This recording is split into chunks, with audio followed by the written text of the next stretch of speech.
मैं ज्योतिर्विद डॉक्टर गजेंद्राचार्य, प्रकाशक विशाल ज्योतिष कार्यालय 2037/3 बोध गया मठ बैजनाथा कमच्छा वाराणसी से यूट्यूब चैनल के माध्यम से आज अपने सभी सब्सक्राइबर लोग के लिए तथा संपूर्ण देशवासियों को ज्योतिष शास्त्र का विशेष ज्ञान प्राप्ति हेतु अपनी 25 रचनाओं में यह स्वर्णिम रचना बृहद ज्योतिष रहस्य है, जो कि 5151 पृष्ठों में 5005 कुंडलियों से युक्त शुद्ध हिंदी भाषा में 5 खंडों में विभक्त है।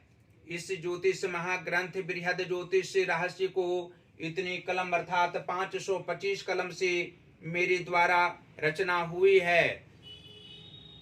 आज आप लोगों को जन्म कुंडली के द्वितीय भाव में चंद्र और बुध ग्रह को एक साथ बैठने का फल स्पष्ट शब्दों में दर्शाने जा रहा हूँ। जन्म कुंडली के द्वितीय भाव में चंद्र और बुध के मेल से जातक धनवान, विशेष चतुर प्रवृत्ति वाला, घर द्वार से अलग रहने वाला, सांसारिक सुखों को अनदेखी करना स्वाभाविक लक्षण, सोने चांदी तथा रत्नों को के व्यापार से सफलता प्राप्त करने वाला और अपनी इच्छाओं के अनुसार चलने वाला होता है। एक गुणवान व्यक्ति के साथ इनकी मित्रता होगी, जिससे धन संपत्ति प्राप्ति अत्यधिक रूप से और हजारों किलोमीटर की लंबी यात्रा तीर्थों के रूप में होगी। सामान्य रूप से शारीरिक कष्ट कमर, पीठ तथा नसों से संबंधित स्थान पर रह सकते हैं, लेकिन चंद्र का उपाय करें और भगवान गणेश का ध्यान ये जातक नित्य नियमानुसार करें तो शारीरिक कष्ट कदापि नहीं हो सकता है। दार्शनिक होने के साथ साथ अंग्रेजी में विशेष अभिरुचि इन्हें होती है। इसी से अन्य देशों में सम्मान भी मिलता है, लेकिन जन्म स्थान से पश्चिमोत्तर दिशा में भारतीय भूमि पर ही इनका अपना भवन व निवास होता है। मातृभूमि से बहुत प्यारे करते हैं। धन भाव में चंद्र व बुध लगभग शुभ फल ही प्रदान करते हैं तथा धर्म संस्थाओं में इस जातक का योगदान अत्यधिक सराहनीय होता है। इनके शांत स्वभाव और गुणों का यशोगान बहुत दूर दूर तक विख्यात होकर इनके भाग्य में 4 चांद लग जाते हैं। इनकी पत्नी भी विदुषी होती है। इनके पुत्र 2 होते हैं। दूसरे पुत्र सफल व्यापारी होता है।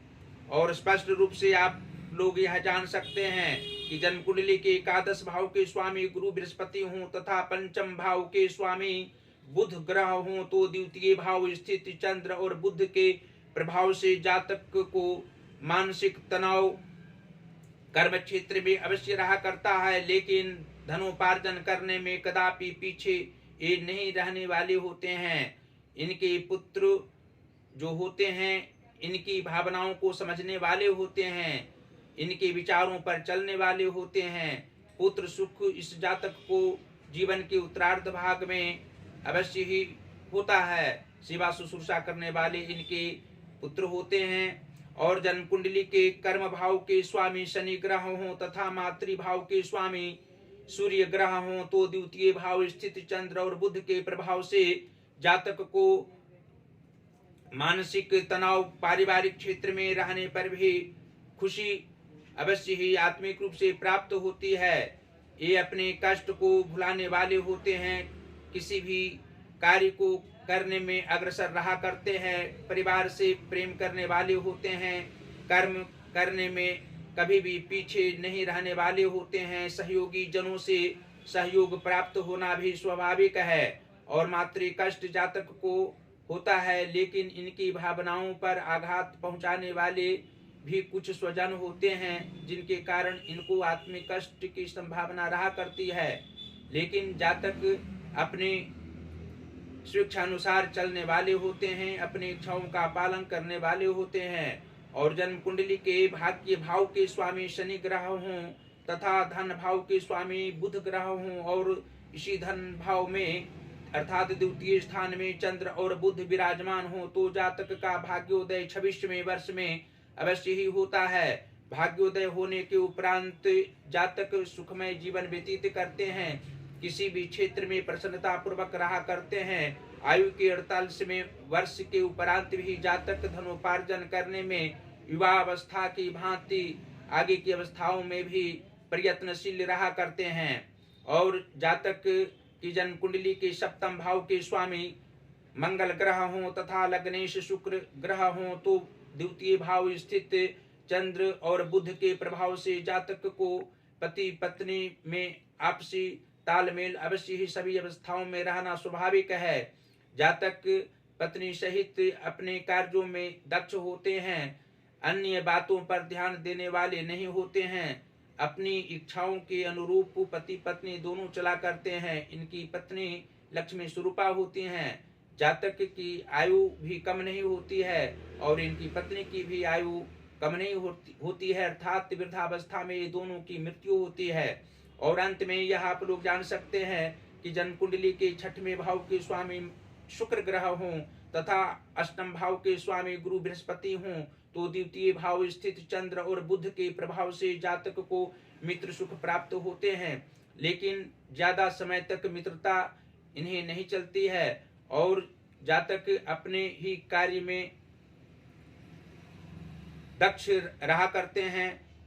प्रेम पूर्वक जातक किसी भी क्षेत्र में रहना स्वाभाविक लक्षण ज्योतिषीय दृष्टिकोण से समझना चाहिए। जातक अपनी विचारधारा पर चलकर सामाजिक सेवा भी करने वाले होते हैं। और अंत में फिर आप लोग यह जान सकते हैं कि जन्म कुंडली के नीच भावों में यदि शुभ ग्रह बैठे हों और शुभ भावों में अर्थात उच्च भावों में पाप ग्रह बैठे हों तो चंद्र और बुध के प्रभाव से कुछ शारीरिक कष्ट भी हो सकता है, मानसिक परेशानी पारिवारिक क्षेत्र में रह सकती है, आर्थिक तंगी भी हो सकती है। उसके लिए जातक को अवश्य ही शुक्रवार को माता लक्ष्मी वैभव लक्ष्मी की आराधना ध्यान करनी चाहिए और साथ ही सोमवार को भगवान शिव की आराधना अवश्य ही करनी चाहिए। भगवान शिव लिंग पर जल धारा प्रत्येक दिन करने से आत्मिक सुख प्राप्त होगा और बुधवार को भगवान गणेश की आराधना करने से भी आत्मिक सुख के साथ साथ सभी प्रकार के सांसारिक सुख प्राप्त होंगे। जातक की आयु दीर्घायु होगी, कष्ट रहने पर भी भगवान गणेश के द्वारा अवश्य ही जातक को निर्विघ्नता पूर्वक सभी कार्य सिद्ध हो सकते हैं। और अंत में फिर इस ज्योतिष महाग्रंथ बृहद ज्योतिष रहस्य को अपने अपने घरों में मंगवाने के लिए अवश्य कहेंगे और किसी भी पुस्तकालय में इस ज्योतिष महाग्रंथ को रखा जा सकता है। विद्यालय हो, महाविद्यालय हो या विश्वविद्यालय हो, सभी जगह इसको रहना चाहिए और इससे लाखों करोड़ों व्यक्ति का समाधान, समस्याओं का समाधान हो सकता है। सांसारिक सुख इसके द्वारा प्राप्त हो सकते हैं। दुख को मिटना इसके अध्ययन से पाठक गण को अनिवार्य है। जितने भी व्यक्ति को पाठक गण ज्ञान प्रदान कर सकते हैं इस ज्योतिष माध्यम से बहुत कम है। और हम प्रकाश की कार्य करते हैं। यहाँ ज्योतिष शास्त्र के अलावा अन्य शास्त्रों पर भी पुस्तक प्रकाशन किया जाता है। हिंदी का पुस्तक यहाँ से आप लोग प्रकाशित करा सकते हैं, संस्कृत का पुस्तक प्रकाशित करा सकते हैं, इंग्लिश का बुक प्रकाशित करा सकते हैं। आप लोग हमसे सीधा संपर्क कर सकते हैं। पहला संपर्क का नंबर है जो मेरा व्हाट्सएप नंबर है 94512287 और 47। दूसरा नंबर है जो पेटीएम नंबर है 88407617 और 92।